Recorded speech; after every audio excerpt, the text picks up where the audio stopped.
Value zone hyper mart Nandamuri Balakrishna గారిచే November 28న నాచారంలో గొప్ప ప్రారంభం. ఆంధ్రప్రదేశ్ రాష్ట్రం సర్వహంగులతో ఇప్పటికే స్మార్ట్ సిటీల తయారు చేయటంలో, నిర్వహణ చేయటంలో అందవేసిన చేయగా ఆంధ్రప్రదేశ్ ప్రభుత్వం చంద్రబాబు నాయుడు మనకు అందుబాటులో ఉండే సాంకేతిక పరిజ్ఞానం ప్రతి ఒక్కదాన్ని అమెరికా లాంటి అభివృద్ధి చెందిన దేశాలకు ఏమాత్రం తీసిపోకుండా అమలు చేస్తున్నారు. ఈ టెక్నాలజీ సాంకేతిక పరిజ్ఞానం వల్ల ప్రజలకు మేలు జరుగుతుంది.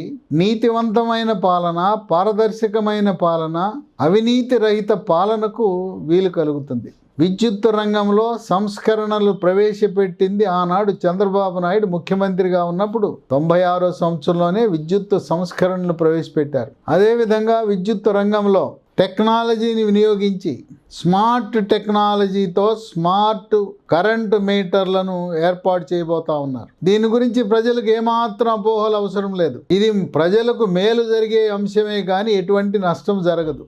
సెల్ ఫోన్కి మనం ఏ విధంగా ఛార్జ్ వేసుకుంటామో, సెల్ ఫోన్కి ఎలా మనం డబ్బులు కడతామో అదేవిధంగా మీటర్ కూడా కడతాం. సెల్ ఫోన్కి ఏ విధంగా సిమ్ కార్డు ఉంటుందో మన ఇంట్లో అమర్చే స్మార్ట్ మీటర్ కూడా సిమ్ కార్డు ఉంటుంది. ఆ సిమ్ కార్డుకి WAN వ్యాన్ నంబరు, IMEI నంబర్లు ఉంటాయి. ఒక యాప్ ద్వారా ఉపయోగంలోకి తెస్తారు.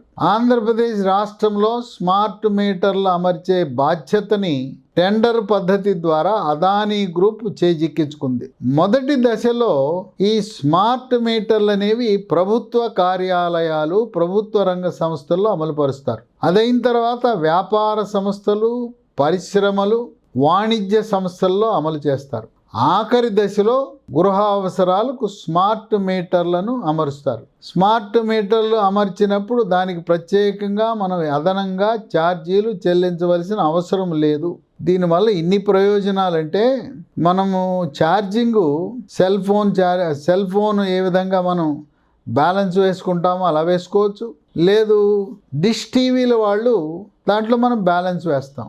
అదేవిధంగా దీన్ని బ్యాలెన్స్ వేసుకునే అవకాశం ఉంటుంది. ఇక రోజువారీ ఎంత వినియోగించామనేది కూడా మనకు స్మార్ట్ మీటర్లో తెలిసిపోతుంది. రోజువారీ వినియోగమే కాదు, ఇంట్లో ఏ ఫ్యాన్కి ఎంత ఖర్చు అయ్యింది కరెంటు, ఈ AC వేస్తే ఎంత ఖర్చు అయ్యింది, ఈ వాషింగ్ మెషిన్ వేస్తే ఎంత ఖర్చు అయ్యింది, ఆ విధంగా ప్రతి గృహ ఉపకరణము వారీగా ఎంత కరెంటు ఖర్చు అయింది అనేది కూడా మనకు తెలిసిపోతుంది. ఇదే కాకుండా ఇంట్లో కరెంటు పోయింది, ఇంట్లో కరెంటు పోతే ఈ స్మార్ట్ మీటర్లో ఉన్న వారి ఇంట్లో ఫిర్యాదు అవసరంలా, అక్కడ సెంట్రల్ మానిటరింగ్ స్టేషన్లో తెలిసిపోతుంది కరెంటు పోయింది.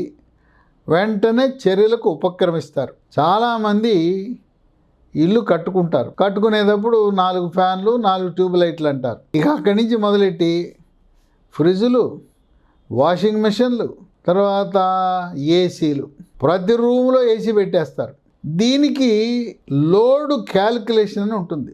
ఆ ఇంట్లో ఎన్ని ఫ్యాన్లు, ఎన్ని టీవీలు, ఎన్ని ACలు, ఈ ఎలక్ట్రిక్ గృహోపకరణాలు, వంటింట్లో ఇవాళ ఎవరు కూడా రోలు లేదు, రోకలు లేదు, కారం నూరే బండ లేదు, అన్ని కరెంటు మీదే. ఈ మైక్రోవేవ్, ఈ విధంగా ఎలక్ట్రిసిటీపై వినియోగంతో ఉండే గృహోపకరణాలు మనకు తెలవకుండా చాలా కరెంటు ఖర్చు అవుతుంది. అందువల్ల ఏమవుతుంది, ఈ లోడ్ ఎక్కువైపోయి మనం 1 kVకి అనుమతి తీసుకుంటే లోడ్ ఎక్కువైపోతే ఏమవుతుంది, ఇంట్లో MCB అని ఉంటుంది, అది కింద పడిపోతుంది, కరెంట్ ఆఫ్ అవుతుంది.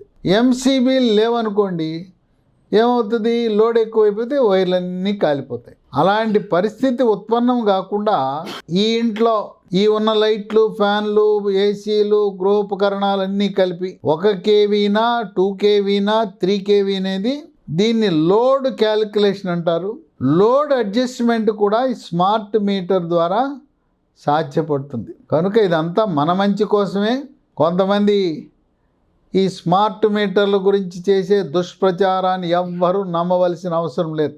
ప్రభుత్వంపై కొంతమంది ఉద్దేశపూర్వకంగా వ్యతిరేక ప్రచారం చేస్తున్నారు. ఇది ప్రజల మేలు కొరకే ప్రీపెయిడ్ స్మార్ట్ మీటర్లని గమనించండి. మనకు అన్ని రకాలుగా సురక్షితమైన, నమ్మకమైన, నాణ్యమైన కరెంటు సరఫరా చేయటానికి స్మార్ట్ మీటర్లు ఎంతగానో దోహదపడతాయని విద్యుత్ రంగ నిపుణులు వాళ్ళు దీన్ని ప్రోత్సహిస్తున్నారనే విషయాన్ని గమనించండి. సుమన్ టీవీలో మీ పర్సనల్ అండ్ బిజినెస్ ప్రమోషన్స్ కోసం కింది నెంబర్కి కాంటాక్ట్ చేయండి.